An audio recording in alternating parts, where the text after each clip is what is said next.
So welcome to another episode of Menable Matters with me, Steve Whitton, as we mark Mental Health Awareness Week 2023 in association with Jardine Motors Group. I'm absolutely delighted to welcome our next guest, Alison Fowler. Alison, how are you?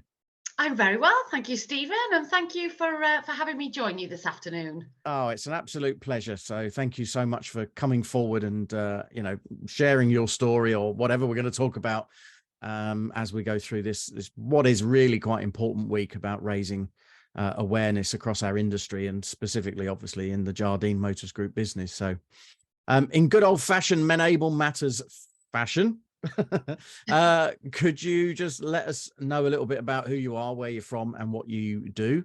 And as I always jokingly say, if you can make that last about half an hour, that'd be great. No problems whatsoever. And for those of you that know me well in Jardine Motors Group, they definitely know that filling half an hour won't be a problem. So no, joking I'll aside, probably jump in after about 3 minutes. I was joking that's about fine, that. Stephen. No problems at all. No, like I said, thanks for having me on this afternoon. I think it's a really, really important subject. As you just said, Alison Fowler, I have been with Jardine Motors Group for 9 years. I've been in the automotive industry for 21 years, and particularly working with automotive marketing for the last 17. So, yeah, it makes me feel a bit old, I think, when I turn around and start talking about how many years. As you can tell from the accent, I'm originally from South Wales, albeit I do live in England and have worked and lived in England for many, many years now. So, yeah, it's great. You know, I have the pleasure of working across all of our businesses and supporting all of our business, which means I get to see a lot of people across the group on a day-to-day basis, both virtually and also in person, which is great. Yeah, yeah. So tell me a little bit about what does divisional marketing involve then, sort of day to day, typically? Yeah, of course. So we look after everything to do with customer marketing, Stephen. So, everything from our promotions, our email campaigns, communicating with our existing customers, whether they're coming in for buying cars or whether they are actually using our businesses for maintenance and servicing or buying parts. So me and my team, that's what we do, is we promote the business. Hmm. We also promote why you buy from Jardine Motors Group as well. So yeah, we're heavily involved in everything that we do on an individual basis across all brands. So I know you were on with Paul Westerway earlier this week with our high luxury division. So yeah, I get the pleasure of working with high luxury, but also with all our other brand in our portfolio as well. Yeah, that's brilliant. So what proportion of your work as a team and for you as an individual would you say is um, kind of proactive versus reactive? Do you know what I mean when I say that? How much Yeah, of it is sort of, absolutely. responding in the moment, and how much is it can you plan for, do you think? Yeah, I think we are extremely planned in terms of what we do. But I think we also, in the good old automotive space, we are very reactive as well in terms Mhm. of, things can change from day to day. Our commercial requirements can change from day to day. So there's definitely an element of reactive. I would say we're probably a 70-30 split in terms of 70% proactive, 30% reactive. And of course, that can change as well based on, if something happens. There's been some talk in the automotive press around, kind of used electric vehicles recently. So we've been busy putting campaigns and supporting the business around that to drive more inquiries into the business, so that we are selling more of those used electric vehicles to customers. Yeah, yeah. Well, you rightly picked up that it was actually a bit of a loaded question because where I was going with that, well, it's no flies on you, Alison, is there? Nope. What I was what I was getting to with that was around Mm, the levels of stress and anxiety. I mean, obviously, the theme for this week is anxiety. yeah, Uh, of course. we are quite a fast-paced industry, aren't we? And a fast-paced Yeah. organization as well. So, to what extent would you say, two areas, I suppose, you and your team are exposed to stresses and anxieties, and what about the stresses and anxieties you see in the people that you work with?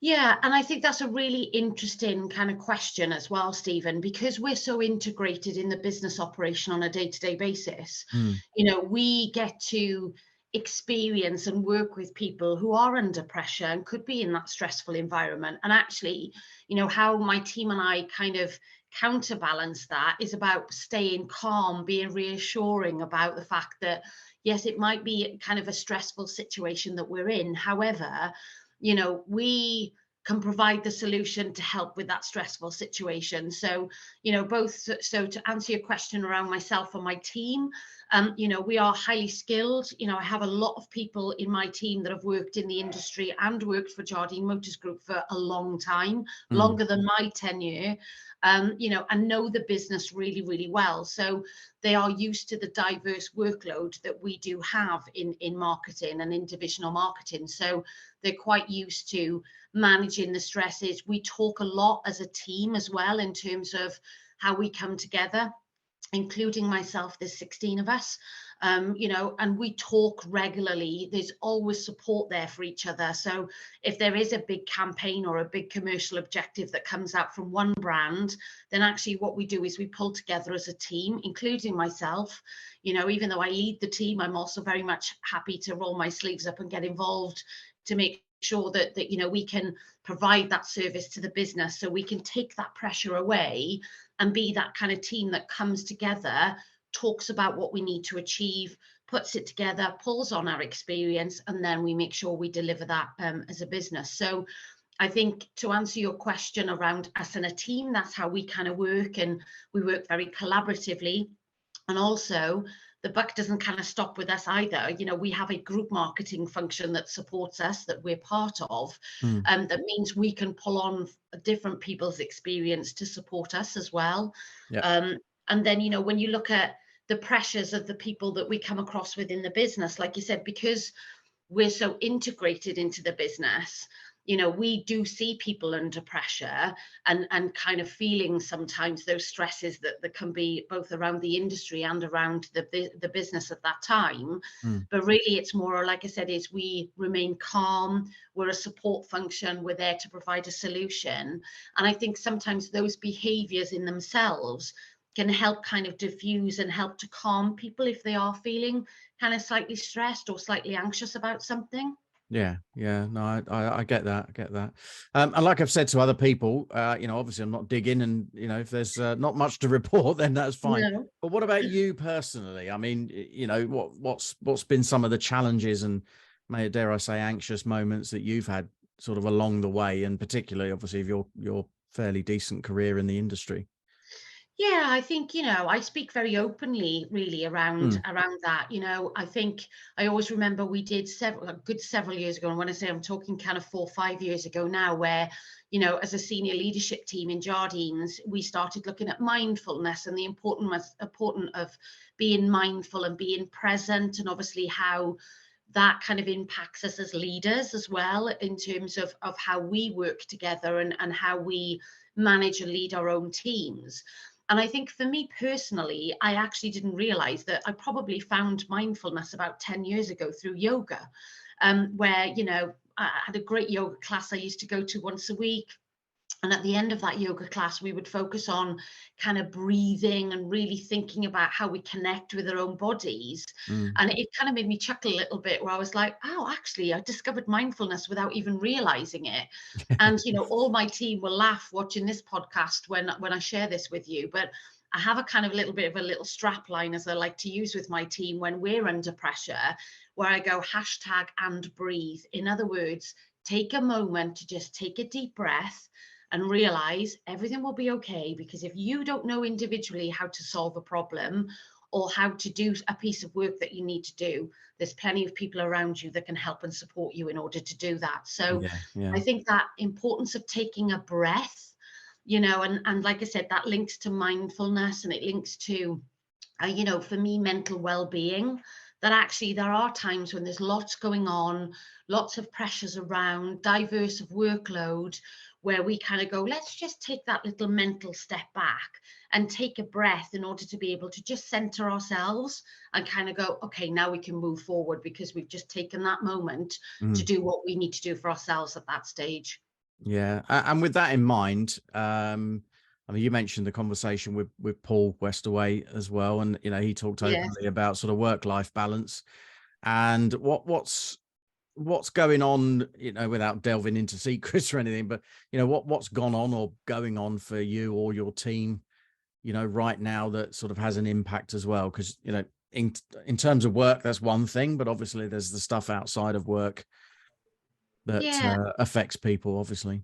Yeah, absolutely. And I think it's so important, Stephen, to really understand your team and the people that you work with. Mm, For me personally, how I manage my mental well-being is I like to walk. I like to be out in nature. My husband and I love walking. And actually when the pandemic hit, we got to a stage where we were working, lots of decisions need to be made. And I started walking during that time, and that was really helping me to kind of reflect and kind of almost debrief my brains after kind of quite a heavy day. So I've kind of continued to walk and enjoy that. I walk several days of the week. Some mornings I get up and walk before work. It just depends, how kind of the day, whether I'm traveling, whether I'm working from home. And likewise, my team are exactly the same. So, we all have circumstances like I speak quite openly about after the third lockdown, my son really struggled with anxiety. He'll be a mm, teenager in 2 weeks' time. mhm. But as an 11-year-old, 2 years ago, he found that really tough. Yeah, And yeah. actually, for my son's quite a resilient child, and he's kind of just plays a lot of sport. And of course, all of that stopped during the pandemic. And, it was really, I deal with lots of things. I've managed lots of different teams over the years and dealt with people that suffer with anxiety, people that have mental health issues, people that may have had traumatic experiences younger in their life that they're managing as adults. But nothing really prepared me as a parent for my own son struggling with anxiety. And that was, I kind of was like, oh, how do I deal with this? And actually it really took me back to kind of really think, oh, if this was a work environment, I'd know exactly how to deal with this. But actually, it's my personal life. And I found it a bit strange. I was like, what do I do? But actually, I just kind of went, take that step back, sit down with him, talk to him about how he's feeling. And actually, he was really overwhelmed. And he talked very openly with us as parents, as in, I'm overwhelmed. I've gone from no sport, no school to school and sport and everything else. And it really just, he struggled and really struggled with anxiety. But, again, luckily enough, we just went, well, try to get him to explain to us what was making it worse for him. And he was very open about it's all a bit too much all at once. And we were like, okay, well, let's just strip this back and kind of start. So, and also I think he found the pressure of trying to get out of the house if we were running late, that would trigger a bit as well in him. And it was like, oh, okay, we need to just calm things down a little bit in our life, I think, and just helped him to kind of reconnect at a speed that he was ready to reconnect into his life. And I think that as a parent, I definitely look at that. And I've had those conversations with my own team, with, that their parents or, they might be caring for whether it's elderly people in their family or have other dependents as well as their own children, where, we've kind of spoken really openly about that experience. And I speak openly with my team about my experience with my son as well, because sometimes I think it helps people to connect the human element. You're not just the person in work that kind of makes the decisions or, is responsible for development and career progression and everything else that you give to your team that work for you. Yeah, You're there's a also a person human behind that being. as well. Yeah, Absolutely. Yeah. yeah, And that's important to me with my team, particularly that I kind of manage. yeah, yeah. No, I completely get that. And how, on the same vein, I mean, how affected Mm. by the lockdown and the pandemic were your team, do you think? Because Yeah, I'm guessing many of you work predominantly from home, do you? absolutely, yes. And we went from working in the business, and actually, my job role changed kind of post pandemic. So I was working in our Audi division throughout that time, and Mm, my team, when you manage a team remotely, it's actually quite different to when you manage and lead a team when you're physically with them. And obviously, mm, we couldn't physically be with um, those teams. And I'm quite lucky in marketing. I've remote managed people for many years. So actually, I had a lot of kind of basic understanding of managing people remotely. before we kind of went into that pandemic environment. So I think it was just, the team were okay. Some of them were better than others. One thing I do with my team, and still to this day, is we have a check-in and a check-out kind of time together on a Friday. 12 o'clock every Friday, we get together as a team, and we have the hashtag of no work allowed. So we don't talk about work. There's no questions about work allowed in that environment. It's all about us. We talk about what we've been doing in the previous week, what we're doing that weekend, and we have a bit of fun and a bit of human element to that as well. So we talk quite openly about what we're doing at the weekend, what we've been, and that's where you really start to get to understand and learn about people on a personal level. So that team check-in is something that we did, and it initially kind of started from well-being and making sure that we're, I was doing it more than once a week throughout the pandemic, but I literally have kept it once a week post kind of, now we're back in that normal business environment, because actually it's really good to connect with your people once a week and not talk about work. Yeah. Now I can just imagine that. I mean, I've come from the sales and service side. I was a dealer principal at one point, and I was just listening to what you're saying now, and I'm thinking, wow, that's amazing, and actually, insightful and really refreshing. But what about your colleagues that are working, right at the front line? So actually in sales, service, parts, in the workshops, and people like that. I mean, what would be your suggestions for the leaders of those teams who perhaps feel that, to take that time out once a week would be a luxury that they just can't afford? Yeah, absolutely. I think what's important is time to talk. Right.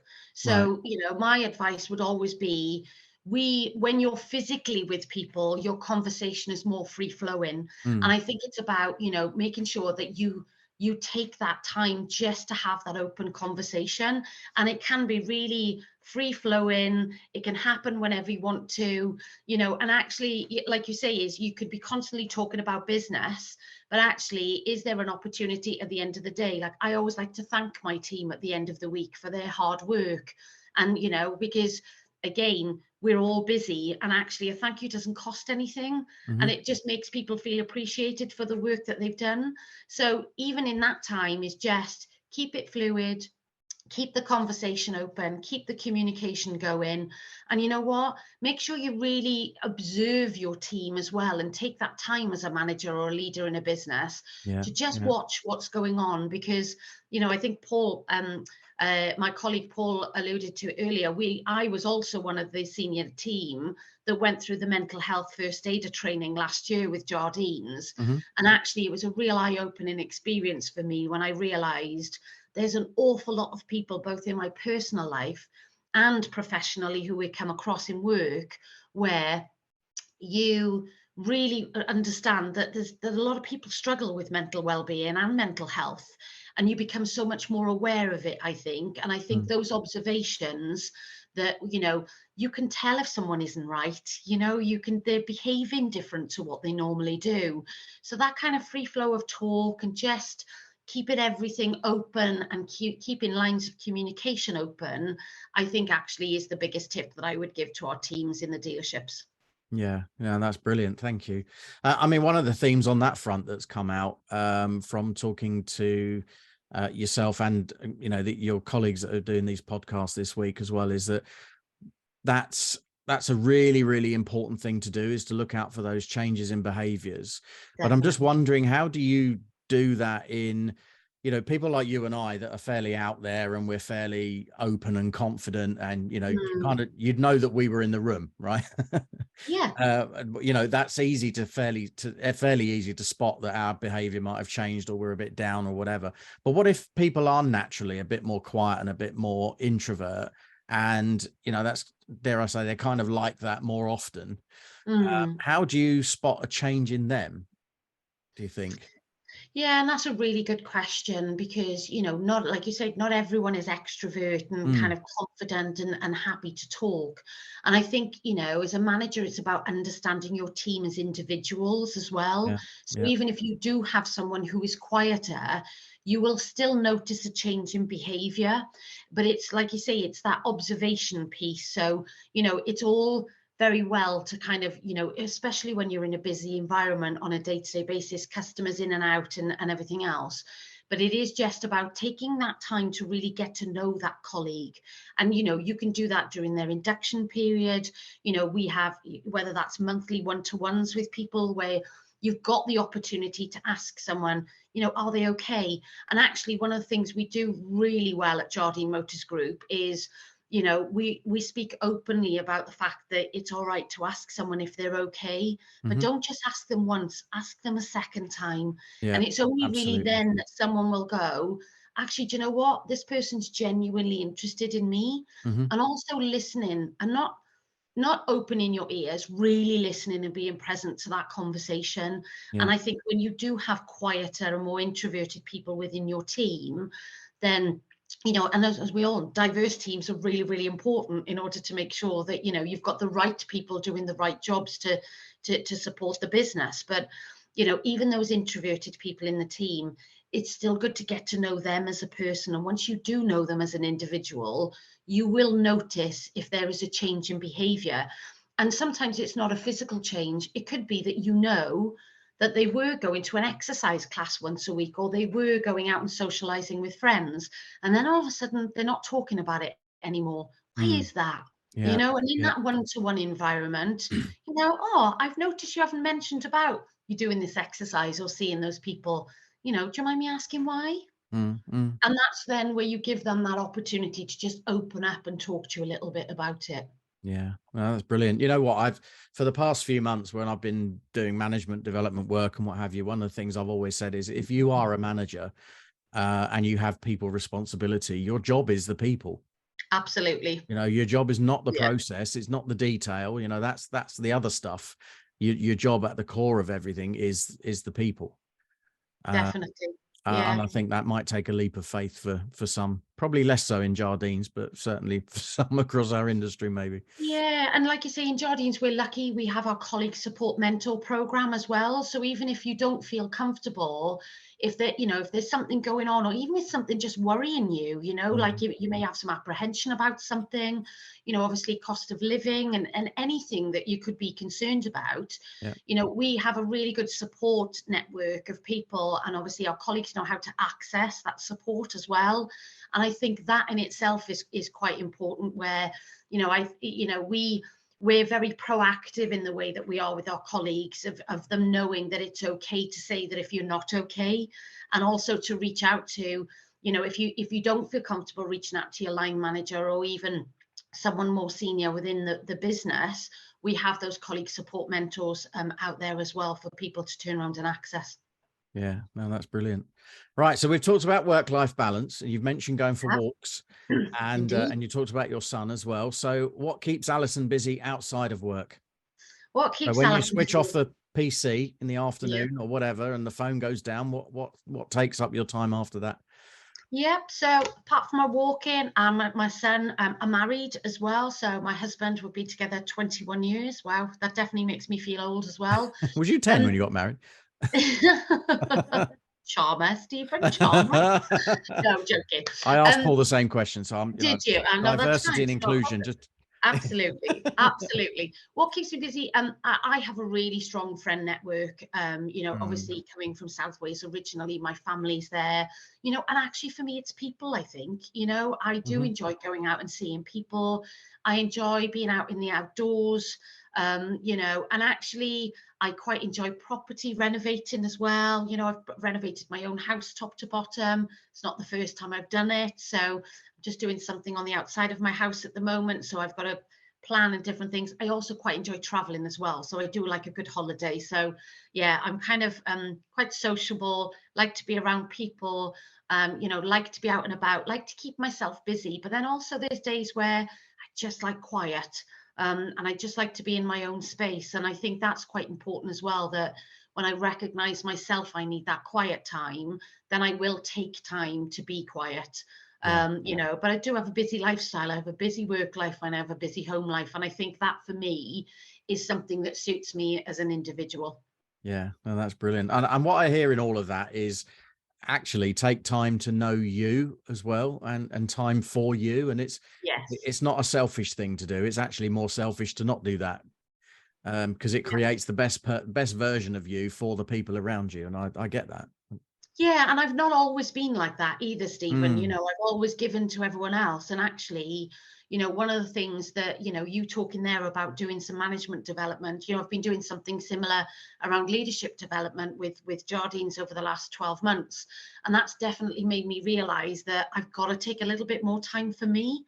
And actually, I'm not wired that way. I'm kind of quite a giving person to everyone else. And it's not easy for me to prioritize myself sometimes. And I think that, is if you get the opportunity, whether that's both personally or professionally, to kind of, even whether that's talking to someone or doing some kind of training or development where you can take some time for yourself, I actually think it's quite important to do that.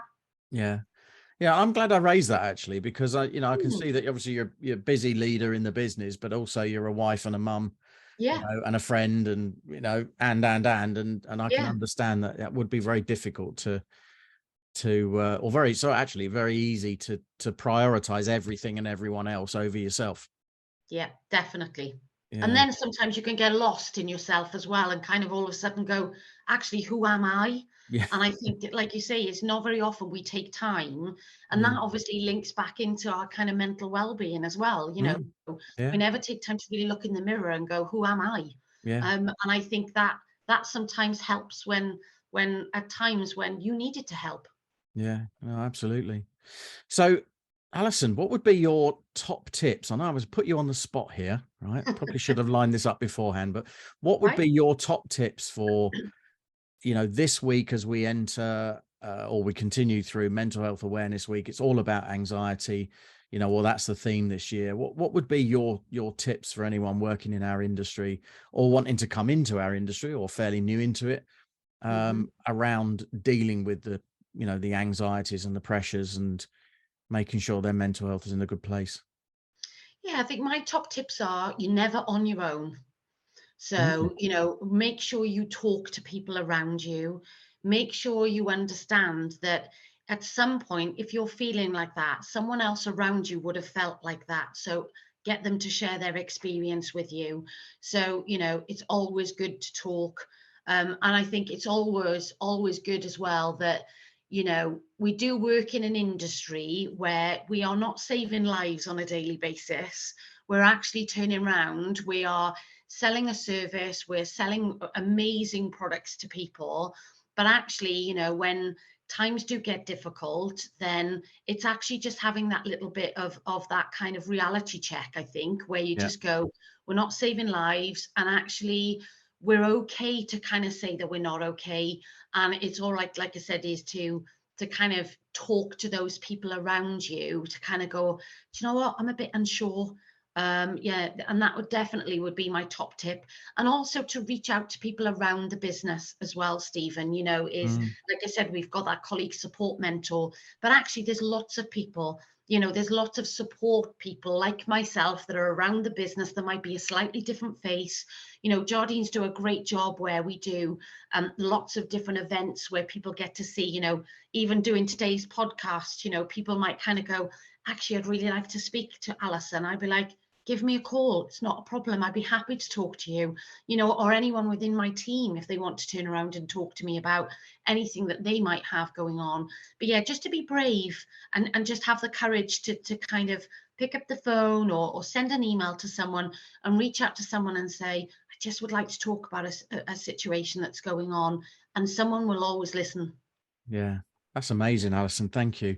Now, on that front, you mentioned there, ahead of me asking you, which is nice, uh, about can people reach out and contact you, and if they feel that they want to have a chat, how can people get hold of you? Now, this is going to go out publicly as well, by the way, so you might want to refrain from giving out your phone number.